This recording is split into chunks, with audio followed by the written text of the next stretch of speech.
Mesdames, Messieurs, merci de prendre le rendez-vous de l'actualité sur Eden Télévision. Décès de l'ancien président du Dahomey, actuel Bénin, le docteur Émile Delin Zissou, âgé de 98 ans. Il a tiré sa référence dans la nuit du jeudi 28 juillet. Vous aurez dans cette édition des témoignages sur l'homme. Menace de débrayage dans le secteur judiciaire. Le syndicat national des travailleurs de la justice annonce un mouvement de grève d'avertissement à compter du mercredi prochain. Principal motif, la non-satisfaction de leurs revendications. Et puis l'ex-président tchadien Hissène Habré devra verser des réparations financières, une décision rendue ce vendredi par le tribunal spécial africain qu'il a jugé à Dakar.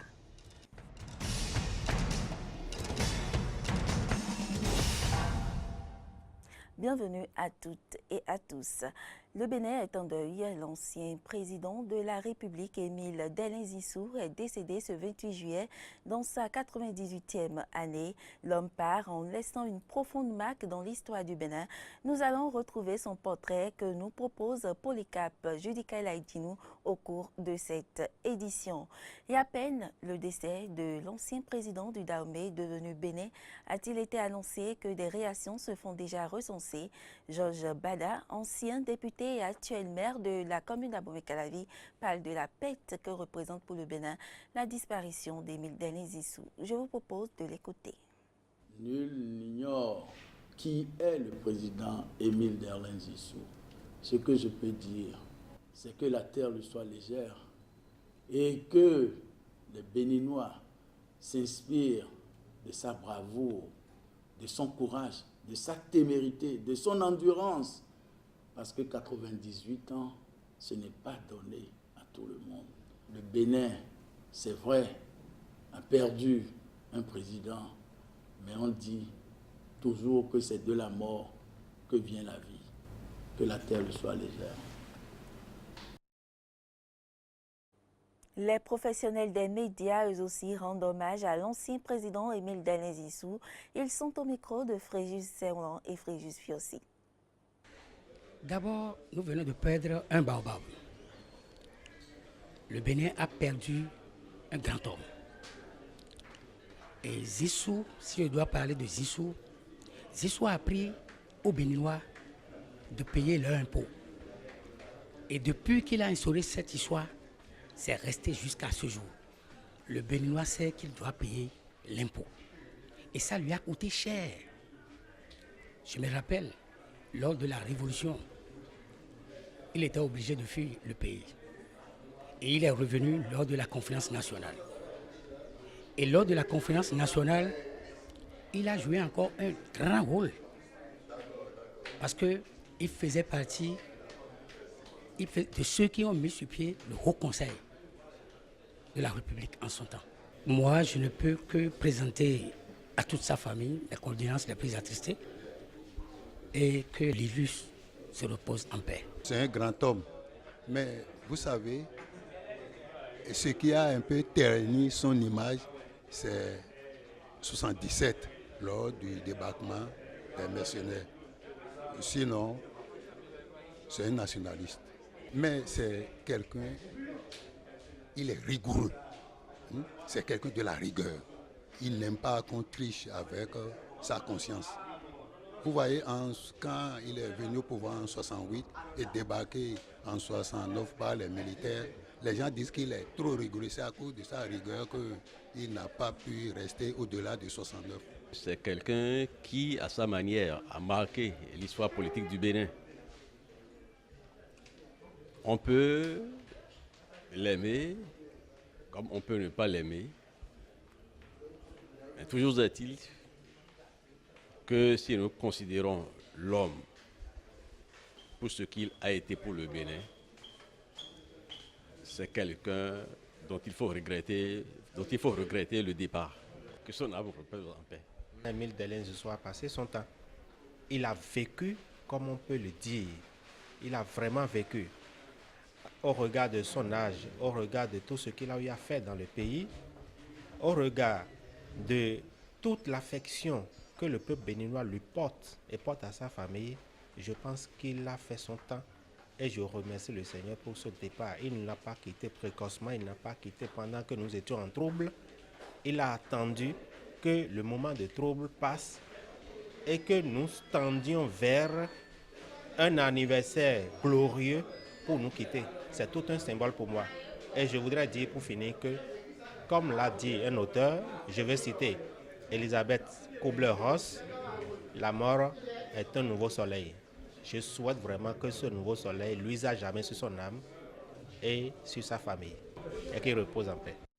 Restons avec les journalistes. Lancement officiel ce matin de l'Assemblée générale élective de l'Union des professionnels des médias du Bénin, UPMB. La cérémonie qui doit à thème consacrer l'élection d'un nouveau bureau exécutif se déroule à la salle de conférence du CNCB. Les travaux de cette assemblée se poursuivent en ce moment même. Suivons ici à présent un extrait des allocutions du président en fin de mandat et du président du comité d'organisation. Nous sommes pratiquement en fin de mandat, sinon qu'en réalité le mandat finit le 4 septembre prochain. Mais conformément au test de l'Union, précisément conformément à l'article 52 des statuts, nous avons l'obligation de tenir l'Assemblée générale statutaire entre 40 et 30 jours de la fin du mandat.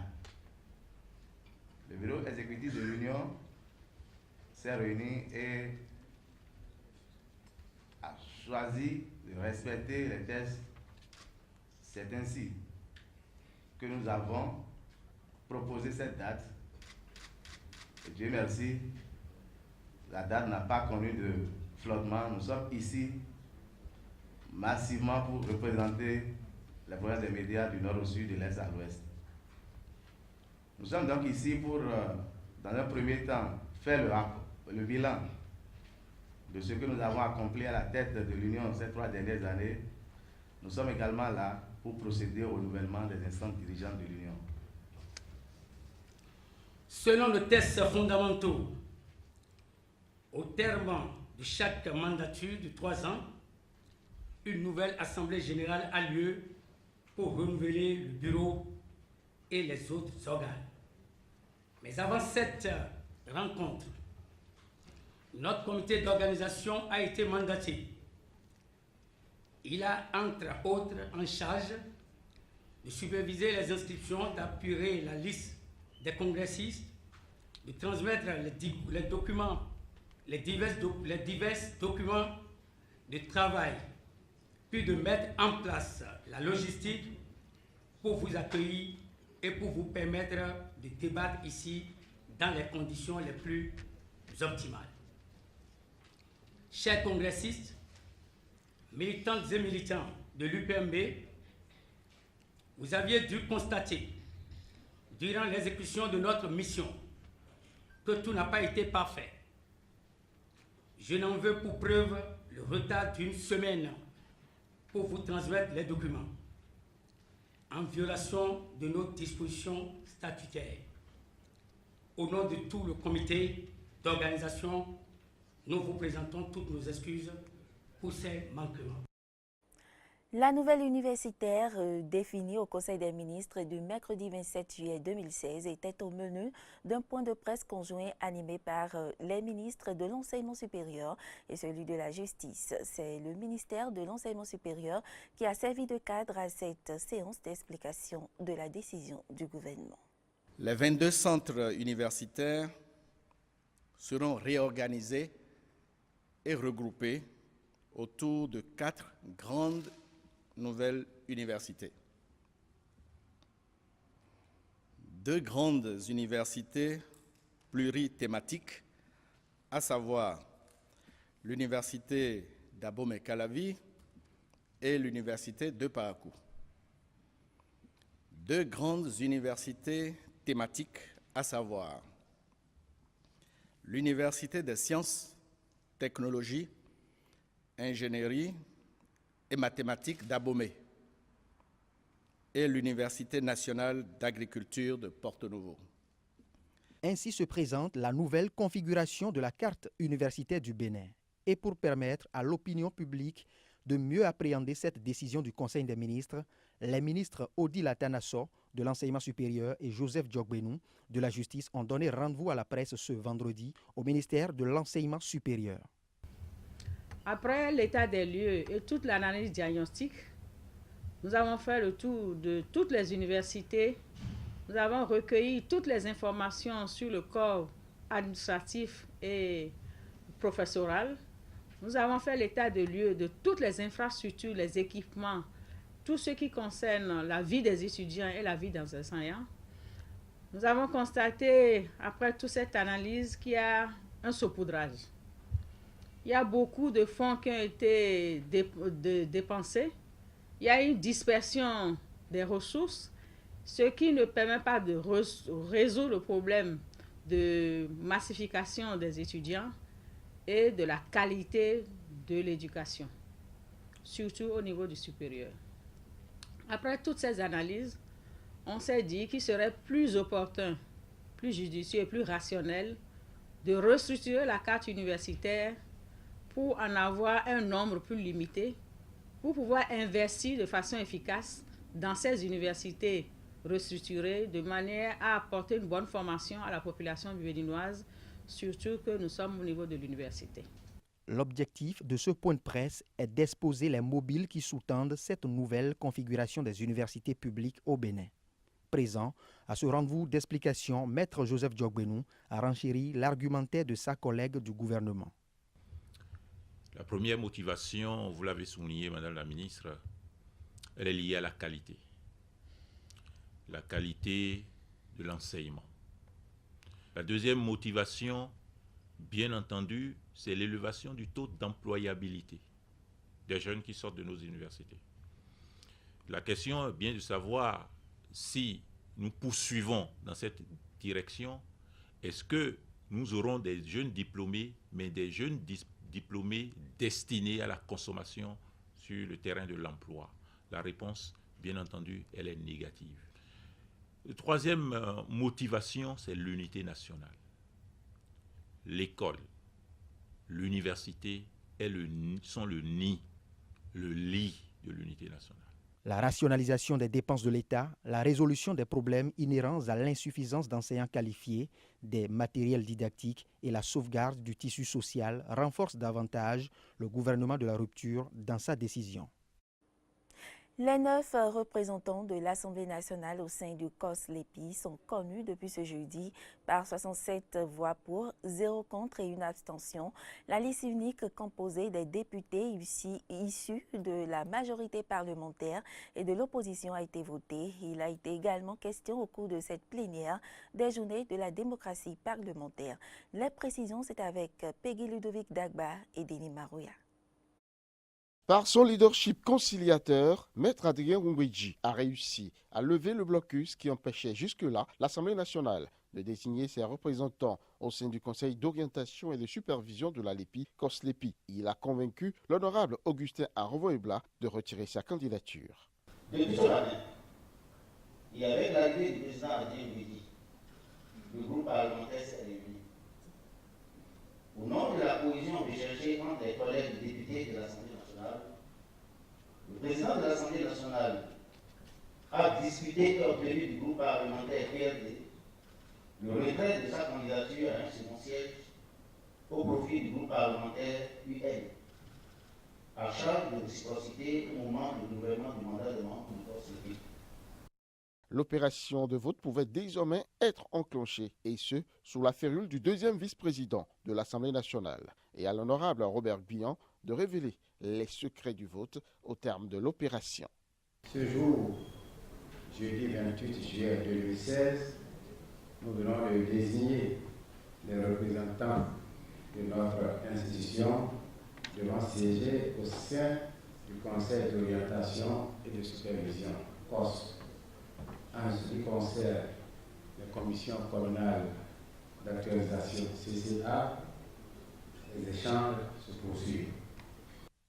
Ainsi, Badirou Aguemon, Dimon Adolphe, Amadou Issifou, Louis Vlavonou et Gérard Aguinossi désignés par la majorité parlementaire, Idrissou Bako, Simplice Kodjo, Gilbert Bagana et Cyprien Toyi, issus, eux, des rangs de la minorité parlementaire, siégeront désormais au sein du COSLEPI pour sa prochaine mandature. Mais avant tout ceci, les journées de la diplomatie parlementaire ont été lancées dans la matinée de ce jeudi par le premier vice-président, l'honorable Eric Rounete, qui, dans son allocution, a montré l'importance de la diplomatie parlementaire. Le plaisir que j'éprouve en procédant ce jour, 28 juillet 2016, à l'ouverture des journées de la diplomatie parlementaire. La première du genre sur la 7e législature et la 2e édition depuis la 6e législature.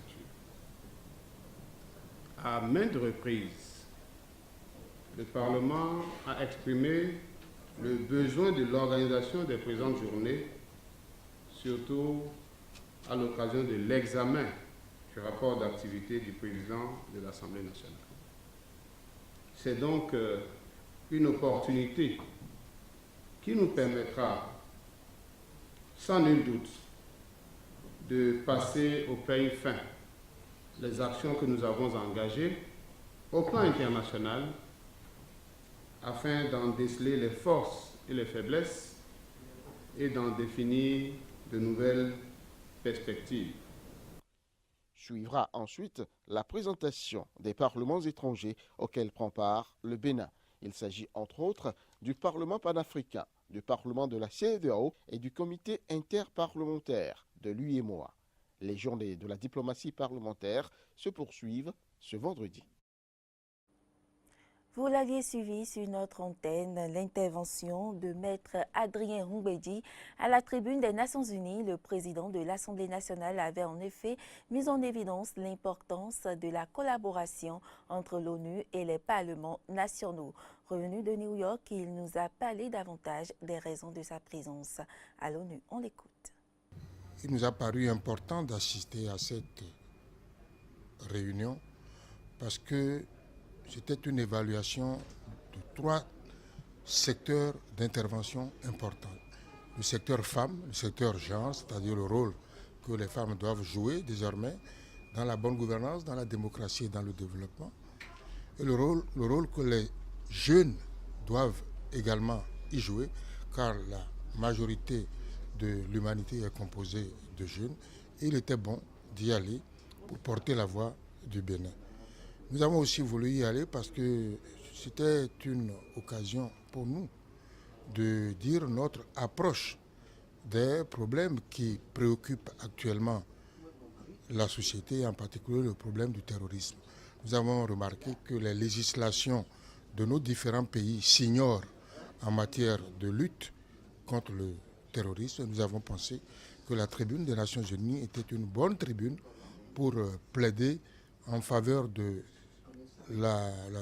l'organisation, la convocation d'une grande rencontre interparlementaire afin d'étudier ce problème d'harmonisation des législations de chaque pays en Afrique sur le problème du terrorisme. Voilà les raisons pour lesquelles nous étions à New York. Et je pense que ce volet de notre intervention a beaucoup retenu l'attention puisque nous avons rencontré à cette occasion le secrétaire général de l'Union interparlementaire qui nous rendra visite au mois d'octobre à la rentrée parlementaire pour qu'on puisse approfondir ce sujet, de même que nous en avons discuté à Madagascar il y a 2 semaines avec le secrétaire général de l'Assemblée parlementaire francophone. Et par conséquent, c'est une idée qui est en train de prendre corps progressivement. Et avec un peu de bonne volonté, eh bien, nous pensons que nous pouvons organiser cette grande rencontre internationale. Le syndicat national des travailleurs de la justice annonce un mouvement de grève d'avertissement à compter du mercredi 3 août prochain. C'est la décision issue de l'Assemblée générale tenue ce vendredi par le bureau exécutif du syndicat entouré de ses militants. Plusieurs motifs justifient ce mouvement lancé par le Syntra Justice. Le plus important, la non-satisfaction de leurs revendications. Du rouge pour symboliser le courage, la détermination et surtout le mécontentement.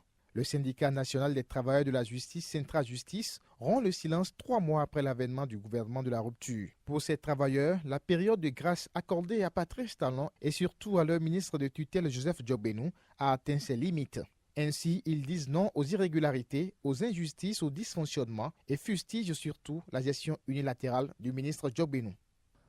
L'Assemblée générale, réunie ce jour vendredi 29 juillet 2016, constate avec amertume que les légitimes et vieilles revendications sont restées toujours insatisfaites et ne constituent point la priorité du garde des Sceaux et du gouvernement.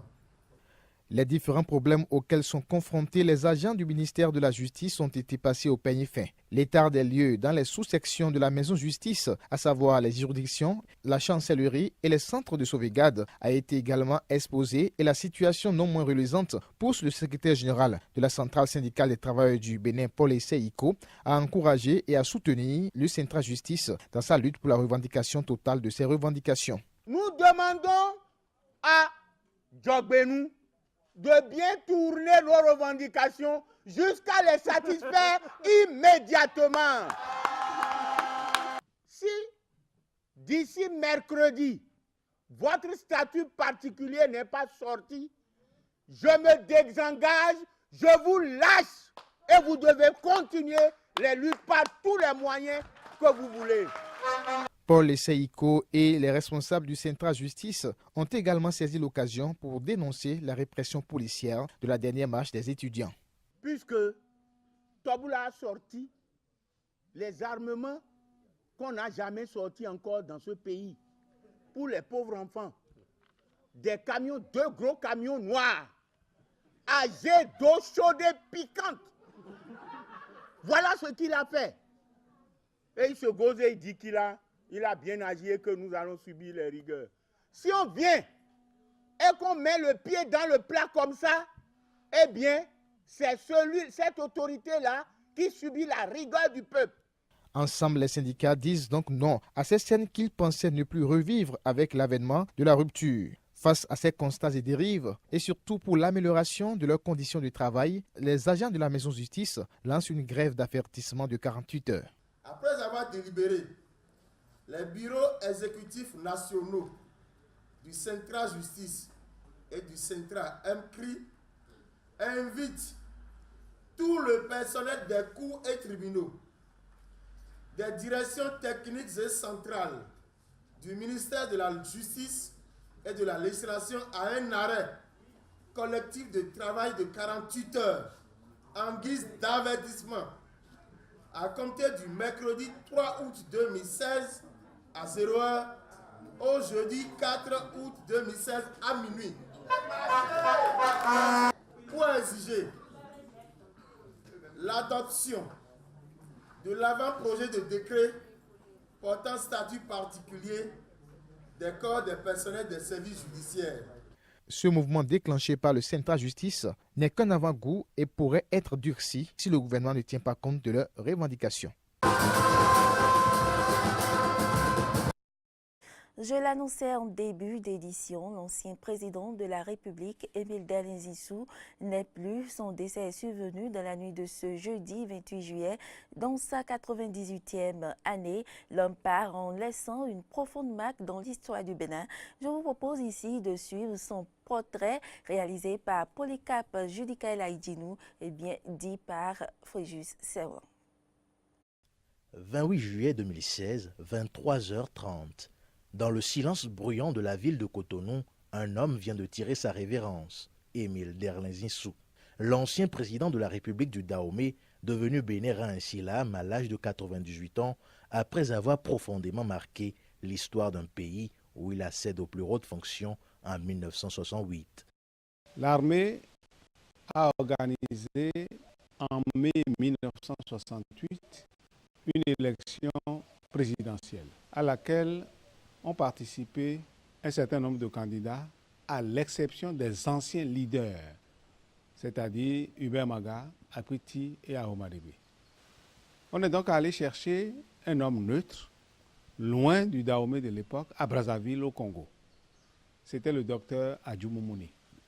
Il est venu, il a fait la campagne, il a été élu, mais le taux d'abstention était si fort que les militaires ont estimé qu'un président élu dans ces conditions ne pouvait pas rassembler les Dahoméens et réussir la réconciliation qu'ils souhaitaient. Après avoir réfléchi et échangé entre eux, les officiers de l'armée ont donc décidé d'aller chercher le docteur Émile Derlin Zissou et de le nommer président de la République. Il a accepté l'offre, mais le jour de sa prise de fonction, il a annoncé, sans avoir au préalable averti les militaires, qu'il allait interroger le peuple souverain à travers un référendum pour savoir si le peuple était d'accord sur le choix des militaires. Ce référendum a été organisé, le peuple a dit oui et le président Zissou a pu ainsi s'installer dans le fauteuil présidentiel. L'ancien élève de l'école normale William Ponty de Dakar, devenu médecin, mais aussi ancien représentant au Sénat français des indépendants d'outre-mer, aura en 18 mois de présidence laissé un souvenir indélébile dans l'esprit de ses compatriotes. La première chose qui tenait à cœur au président Zissou, c'était affermir l'autorité de l'État. Au plan économique, le président Zissou tenait absolument à être indépendant, notamment vis-à-vis de l'ancienne puissance coloniale, la France. Et c'est pour cela qu'il a pris quelques initiatives en nationalisant par exemple les manutentions portuaires, ce qui est aujourd'hui la Sobemap et qui a été Odamap sous lui, avec son ministre Émile Paraíso. Il avait amorcé la nationalisation de la régie des eaux et de l'électricité, ce qui est devenu plus tard la Société béninoise d'électricité et d'eau. Opposant farouche au régime marxiste-léniniste qui a dirigé le Bénin d'octobre 1972 à février 1990, Émile Derlin Zissou est cité dans la tentative de coup d'État militaire conduite par les mercenaires de Bob Denard contre la République populaire du Bénin le 16 janvier 1977. 1977 n'est pas venu comme ça par hasard. Souvenez-vous que le 30 novembre 1974, à Goho, les militaires ont décidé d'adopter le marxisme-léninisme comme guide philosophique de leur gouvernement. Et dans un pays comme le nôtre, où la croyance en Dieu est quotidienne et partout, eh bien, quelques personnalités n'ont pas digéré ce choix. Et à partir de cette date, les uns et les autres imaginaient toutes sortes de solutions pour sortir de ce carcan. Alors, il y a eu évidemment, janvier 1975, le coup d'État qui a été maté avec les conséquences que nous savons. Et janvier 1977, l'arrivée des mercenaires a été voulue pour mettre fin à cette expérience marxiste. Lui, Zissou n'était pas dans l'avion. Mais des gens comme Gratien Pognon étaient dans l'avion et Gratien Pognon a lui aussi fait le témoignage. Le président Zissou n'a pas caché qu'il était informé, qu'il était mêlé et qu'il a participé à l'organisation de ça pour le but que je vous ai défini. Revenu au Bénin à l'occurrence de la Conférence nationale des forces vives de 1990, dont procède le régime démocratique en cours depuis lors, le docteur Zissou Derlin était devenu un véritable médiateur dans les nombreuses crises politiques qui ont touché le pays ces dernières années. On l'apprend à l'instant, Franck Potiemé est réélu à la tête de l'Union des professionnels des médias du Bénin, UPMB. Il a remporté l'élection face à Jean-Claude Kouagou. Mesdames, Messieurs, ainsi s'achève cette édition. Merci pour l'attention et à demain.